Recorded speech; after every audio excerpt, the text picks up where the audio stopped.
Every person who frustrates you, inspires you, or breaks your heart is following a script you handed them. You wrote the lines, you cast the role, and the most unsettling part is that you did it so quietly, so unconsciously, that you'd swear they chose it themselves. By the end of this, you'll understand exactly how your inner world builds the outer one, and how to rewrite the casting call. Neville Goddard said something that stops people cold the first time they hear it. The whole vast world is yourself pushed out.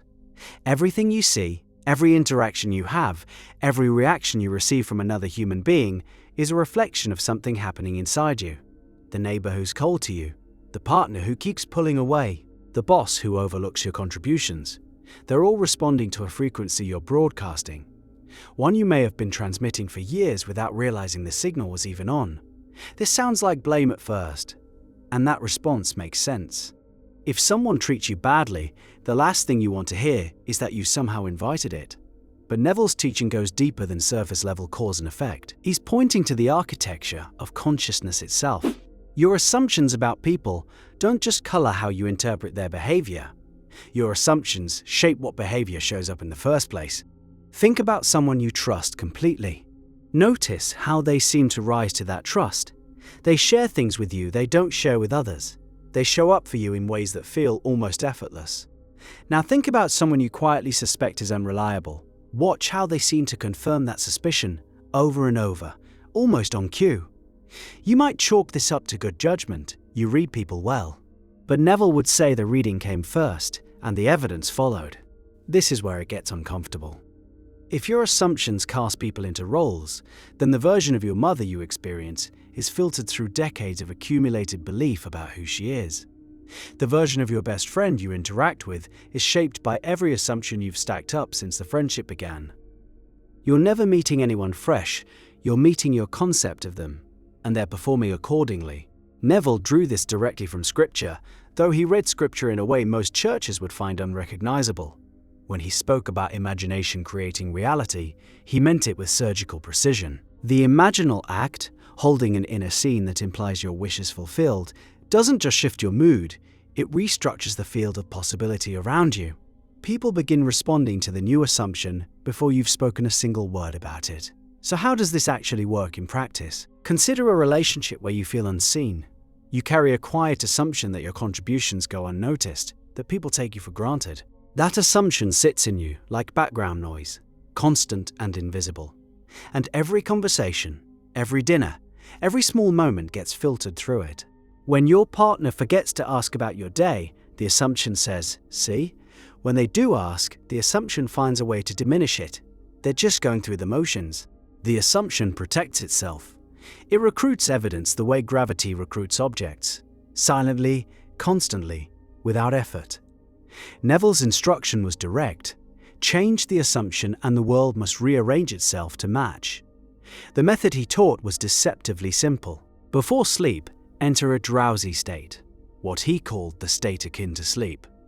In that state, construct a brief scene that implies your desire is already fulfilled. Feel the reality of it.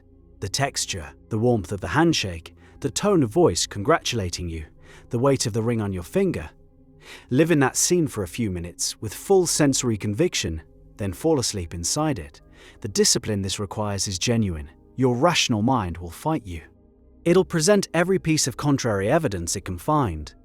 The bank account still looks the same. The person still acts distant. The job offer still hasn't come. And this is where most people abandon the practice. Right at the threshold where the old assumption is weakest and the new one hasn't solidified yet. Neville compared this to the 3 days between crucifixion and resurrection. The old self must die completely before the new one can rise. That in-between space feels like nothing is working. It feels like faith without proof. That's the point. The people around you during this process become the most visible barometer of your inner shift. When your assumption about someone genuinely changes, when you no longer carry the quiet expectation that they'll disappoint you, their behavior begins to shift in ways that feel almost eerie. A coworker who's been difficult for months suddenly offers help. A family member who always criticizes starts showing warmth. You didn't have a conversation about it. You didn't set a boundary or issue an ultimatum. The inner shift preceded the outer change. But what about people who harm others? What about genuine cruelty? This is the counter-argument that deserves honest engagement. Neville's framework can sound like it places responsibility on victims, and that reading causes real damage if applied carelessly. The teaching points to something subtler. You are responsible for your experience of reality, which operates through the assumptions you hold. This isn't a moral judgment on suffering. It's a description of how consciousness moves through the world. A child doesn't consciously assume abuse into existence, but an adult, becoming aware of these patterns, gains the ability to stop perpetuating cycles of assumption that keep painful dynamics alive. The power is in the awakening, in the present moment where you catch yourself mid-assumption and choose differently. Neville told a story that illustrates this with startling clarity. A woman in his lectures had a terrible relationship with her mother-in-law. Every visit ended in conflict. Every phone call carried tension. He told her to revise the relationship in imagination. Each night, she was to construct a scene where her mother-in-law expressed genuine love and warmth toward her. She was to feel the embrace, hear the kind words, let the scene saturate her feeling. She resisted at first. The evidence against this imaginal scene was overwhelming. Years of hostility, but she persisted. Within weeks, the mother-in-law's behavior began to change. Calls became pleasant. Visits became bearable, then enjoyable. The woman hadn't addressed a single grievance out loud. She had revised the inner screenplay, and the actress followed the new direction. The mechanism Neville described operates on a level most self-help frameworks never reach. Positive thinking asks you to paste optimistic thoughts over a fearful foundation. Affirmations ask you to repeat statements you may not believe. Neville asked for something far more demanding.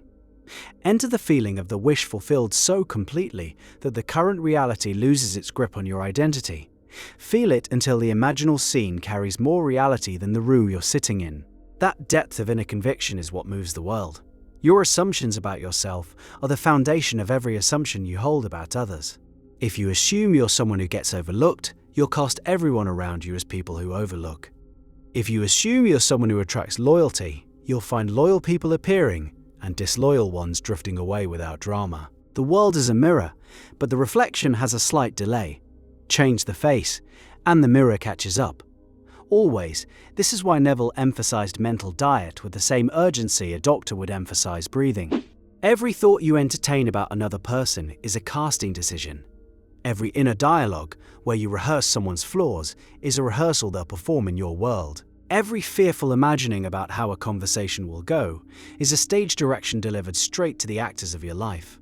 You are the playwright, the director, and the audience simultaneously. The only role you've forgotten is the one that matters most. You're also the one who can rewrite the script at any moment. The practice starts small. Choose one person whose behavior bothers you. Tonight, before sleep, build a 30-second scene in which that person expresses the exact quality you wish they'd show. Kindness, respect, enthusiasm. Feel their voice. Feel your own response. Let the scene be so brief and so specific that your mind can hold it without wandering. Fall asleep inside that feeling. Do it for a week. Watch what shifts. In them, yes, but more importantly, in how you carry yourself around them. The inner change will feel like relief long before the outer change becomes visible. Neville's most radical claim was that there is only one consciousness in this world, wearing every face, playing every part. The separation between you and the difficult colleague, between you and the stranger on the street, that separation is the illusion. When you change your assumption about someone, you're adjusting the single consciousness that wears both your face and theirs. The world rearranges because there was only ever one thing moving, dreaming itself into billions of perspectives. Your assumptions are active right now, about the person you'll see tomorrow morning, about the email waiting in your inbox, about what your reflection means when you catch it in a window. Every one of those assumptions is a quiet instruction, sent out into a world that has no choice but to obey.